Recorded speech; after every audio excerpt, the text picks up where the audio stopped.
3-2 ഭൂരിപക്ഷത്തോടെ NDA സഖ്യം ബീഹാറിൽ അധികാരത്തിലെത്തുമ്പോൾ സംസ്ഥാനത്ത് ഏറ്റവും വലിയ ഒറ്റക്കക്ഷിയാകുക എന്ന BJPയുടെ സ്വപ്നം കൂടിയാണ്. കണക്കുകൂട്ടൽ കൂടിയാണ് സഫലമാകുന്നത്.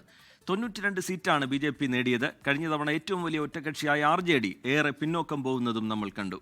2 അക്കം തികയ്ക്കാതെ കോൺഗ്രസ് തകർന്നടിഞ്ഞു. ബീഹാറിന് ശേഷം ബംഗാൾ എന്നാണ് BJPയുടെ പ്രഖ്യാപനം.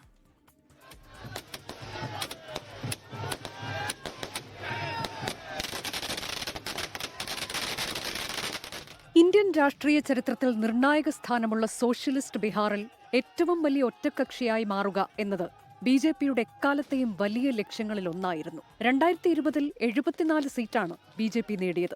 75 സീറ്റ് നേടിയ RJD ഏറ്റവും വലിയ ഒറ്റക്കക്ഷിയായി. ഇരട്ട എഞ്ചിൻ സർക്കാർ എന്ന ദൌത്യവുമായി എത്തിയ പ്രധാനമന്ത്രി നരേന്ദ്രമോദി ഉൾപ്പെടെയുള്ള നേതാക്കളുടെ പ്രചാരണം ബീഹാറിൽ ഫലം കണ്ടു. മോദി ഇഫക്റ്റ് ബീഹാറിലും BJPക്ക് മേൽക്കൈ നൽകിയെന്നാണ് വിലയിരുത്തൽ.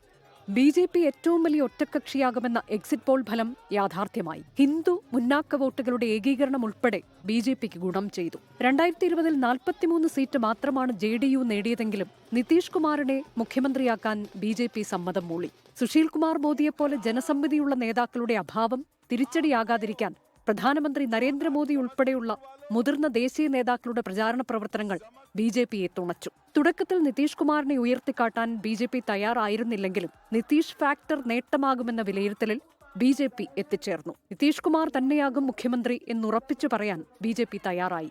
ഒഡീഷ, ബീഹാർ, ബംഗാൾ എന്നീ സംസ്ഥാനങ്ങളിൽ മേൽക്കൈ നേടുക എന്നത് BJPയുടെ വലിയ ലക്ഷ്യമാണ്. ഒഡീഷയിൽ ഇതാദ്യമായി ഭരണം പിടിച്ച BJP ഇപ്പോൾ ബീഹാറിലെ ഏറ്റവും വലിയ പാർട്ടിയായി.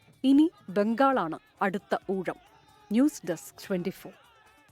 ലോകത്തെവിടെയായാലും ഏത് സമയത്തും 24 വാർത്തകളും ഓഗ്മെന്റഡ് റിയാലിറ്റി പാക്കേജുകളും എക്സ്പ്ലെയിനറുകളും വിശദമായി കാണാൻ ഞങ്ങളുടെ YouTube ചാനൽ നിങ്ങൾക്ക് സബ്സ്ക്രൈബ് ചെയ്യാം.